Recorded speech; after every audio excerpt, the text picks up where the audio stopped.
تعلم شو سبب يعني كثير من رجال الدين كره وسيم يوسف؟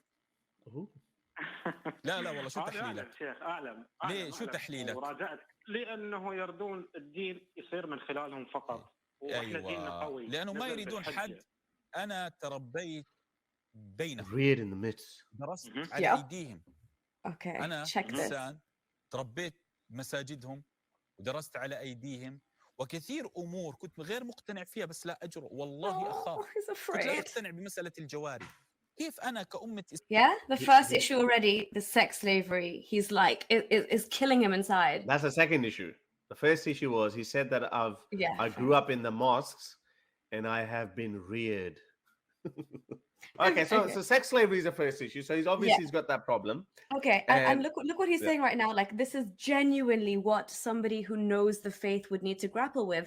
How can I be of the Muslim community calling towards justice and virtue when obviously he knows what Islam says? Let's see. والعدل أذهب أغزو قرية وأخذ حرمة حد واغتصبها، أنام معها، أجامعها، وأطالب ابنها يسلم. Thank you. أنا أحط نفسي في أنا ما كنت أقتنع. I would not be convinced. أدرس هذا المنهج. مطالب مني أن أقر، لأن كطبيب لا أقتنع هذا العملية يمكن تموته، بس هو موقع ورقة بموت. علمت؟ فكنا دائما يعني مثلا تخيل أنا مسيحي ودخل علي جيش المسلمين. Yeah, we always raise this hypothetical. أخذ أمي. He's literally grappling with it. أنا مسيحية أصبحت جارية خادمة ويجمعها آخر الليل. علمت؟ وأنا كمسيحي كيف أدخل في الإسلام؟ وأنا أرى امتهان عرض أمي أمامي. حنا تعرف شو مشكلتنا أهل الإسلام؟ ما نقيس المصايب على أنفسنا. Yes. ما أدري إذا أنت مقتنع إلا الآن ولا لا. ما نقيس المصايب على أنفسنا. يعني ما سألتك إذا ما أريد إيه أقول لك حنا مصيبتنا دائما نقيس مصالحنا. يقول لك لا تبرز هذا الأمر للعامة. لا أخفي العامة لا يصلح أن تعطيهم تعدد آراء. أعطيهم رأي واحد. موجود عندنا مصايب في كتب الدين والفقه، موجودة كثيرة، بس هم ما يحبون يناقشون ولا يحبون نعرضها على الناس. وإذا عرضتها يقول لك فلان يشكك، وإذا عرضتها إذا عرضتها يقول لك دقيقة إذا عرضتها يقول لك يشكك الناس في الإسلام. لا، أنا ماشي، هذا موجود في كتب الإسلام. لما يجي حديث النبي صلى الله عليه وسلم يطوف على نساء 9 وبغسل واحد وتذكر لما يجيني حديث النبي صلى الله عليه وسلم يطعمني الله ويسقيني، وحديث آخر يربط الحجر على بطنه، موجود في كتب الإسلام. لا تخافون من الناس. أيوة، لا تخافون من الناس. ليه؟ Oh my God. هذا موجود. فعندنا كثير أمور رجال الدين يخفون 90% ويخشون والله يخافون يطلعون. أنا كنت دائما أتمنى أصحاب الفكر المتشدد يطلع يفتي للناس. والله أمنية حياتي أصحاب الفكر المتشدد يطلع يفتي الناس. لن يستمر. لماذا؟ لأنه يتبنى تراثا فيه مصائب. calamities. مثلا تسأل واحد ما حكم مسلم قتل رجل مسيحي في وطنه، وش الجواب تتوقع يا أبو سليمان؟ شو الجواب تتوقع؟ He makes such good points, and he's saying that a lot of Muslims try to hide it. That's the difference, because in this day and age, all of that, they've uploaded that on the beautiful world of the internet. So you just go to sunnah.com, search sex slaves, concubines, captive women. You get everything that's ever been written about it in the Sahih Hadith books. You find all of that, and then you're like, whoa, that's a lot. How do I damage control this?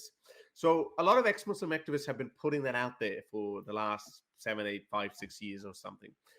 And now there's another level. Now, I asked the same question to Daniel Hakikachu in my debate. You know what he said? He said, well, war is ugly, war is nasty.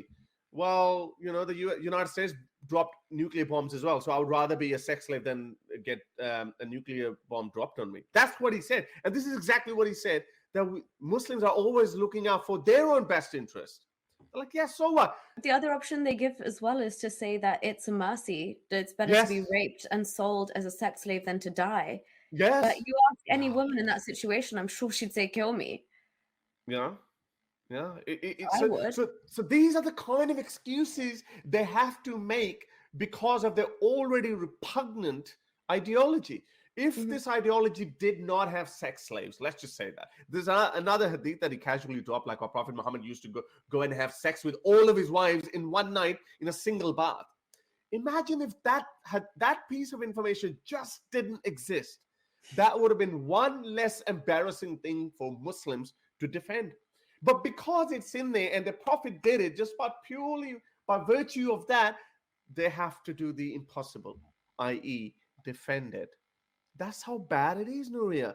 He's even actually done a video where he really, really braced Muslims beforehand, and he's like, look, I'm doing this completely out of respect. But he basically showed a Charlie Hebdo cartoon in one of his videos. I was just watching it. But then I couldn't get around to watching his others. But I think he has been ostracized because he just makes these videos now. He's like what they would call a critical take. As far as I know, that's what I've heard, but I haven't looked into him enough. But in this video, he says so much truth that's just shocking. Like somebody like him on the brink of being like, I don't believe this, but I've signed the contract now. There's no turning back. He knows. Was he a cleric as well? Yeah, he was an imam. Oh, wow. And I think he's lost his status because of this, that he's basically disclosed that anything that they don't want, they'll just put it aside. But really, I think these are such ordinary, rational points. I always bring that up to my Pakistani audience all the time. Like, imagine if Indians attacked Pakistan or your village in Pakistan. They killed all your men and took your wives and mothers and sisters and daughters as sex slaves. How would you feel? They have no answer to that. But I'm saying, you are literally saying that that's what your prophet, the most merciful, the most revered man who ever lived, the best example who ever lived, did, and you have to defend it with a straight face? They can't. It's such a simple point. And you wonder, why can't Muslims see it? There's only one reason behind it, because they've been told that no matter what, you have to defend Muhammad. يدخل الجنة لكن لا يقتل. ليه؟ لأنه مسلم ممنوع تقتله. لا يقتل مسلم بكافر. زين، لو أنا ذهبت لأوروبا وقتلني مسيحي وجاء القاضي قال أوكي بس يدفع الدية وممنوع نقتله. ليه؟ لأنه مسيحي. شو رأيك أنت؟ إحنا ما نقيس الأمور، إحنا نقيس الأمور بس لصالحنا، ما نقيس الأمور لصالحهم. تقول لك لا تبني كنائس في الدول العربية يا مرتزقة يا كفرة.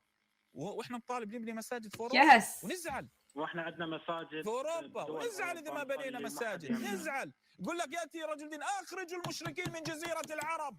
لماذا لم يخرجهم ابو بكر رضي الله تعالى عنه؟ الم يسمع الحديث؟ لماذا لا يخرجهم عمر؟ الم يسمع الحديث؟ حد صحابي سمع الحديث وذهب لعمر وعثمان وعلي وقال لهم انتم ليه جاعلين المشركين جزيره العرب؟ ليه؟ يعني وش هذا الحديث اللي ما سمعوا فيه الصحابة كلهم وما خبروا؟ وين نصح ولي الأمر؟ فرضا أنا صحابي وسمعت الحديث، أين نصيحتي لولي الأمر؟ أنا أذهب لأبي بكر أو عمر أو عثمان أو علي وأقول أخرجوا المشركين. لماذا لم أخبرهم؟ لماذا لم أطبق وصية النبي صلى الله عليه وسلم؟ Great point. Mic drop. Nuria, but not only the polytheists expelled, polytheists, to the best of my knowledge, a lot of them Jews were and killed. Christians too. They Jews said and Christians too. He didn't mention Jews and Christians. Yeah. No, I said Jews and Christians too at some points. But Haris, it was so funny. I was doing my talk with Hani, and I was saying that when I lived in Saudi and I did a school trip to Taif, and Taif is like a very mountainous area with like a kind of different type of weather pattern to the rest of like Saudi, and there was loads of monkeys there. And in my head as a Muslim, I was imagining the story of Prophet Muhammad where he gets the rocks chucked at him by the Jews in Taif. And then Hani stopped me and he's like, did you say there were monkeys? And I was like, yeah, I was weirded out. And he was like, yeah, they're not monkeys, those are the, and I was like, Jews and the Christians that were turned into monkeys. All right. The Quran came true. Yeah, that's okay, that's how they got it. Okay. Imagine if I thought that thought, then I would have been even more of a believer. Like, shoot, that happens. Yeah. So yeah, through all of this transmission, no one's carried out the will of the Prophet and expelled the polytheists at the very least. Yeah. That's a very good point. أنهم لم ينصحوا أو لم يسمعوا. ولا كيف هذا الحديث وصلنا؟ كيف هذا الحديث جاء نقل إلينا ولم يسمع به أبو بكر وعمر وعثمان وعلي؟ في تساؤلات كثيرة. أنت لو تتعمق بالمصائب التي يخفيها رجال الدين، لماذا الشباب الآن لا يريدون سماع خطابهم؟ لأننا غير واضحين مع أنفسنا. حنا غير واضحين مع أنفسنا، حنا مجالسنا الخاصة تختلف عن العامة. يأتي أحد يقول السمع والطاعة لولي الأمر ويتبنى فتوى. He said our private conversations are different from our public conversations, Nuria. Isn't that what Yasir Qadi said? He said, privately, we all talk about the academia and the scholarship knows all about the issue of the Quran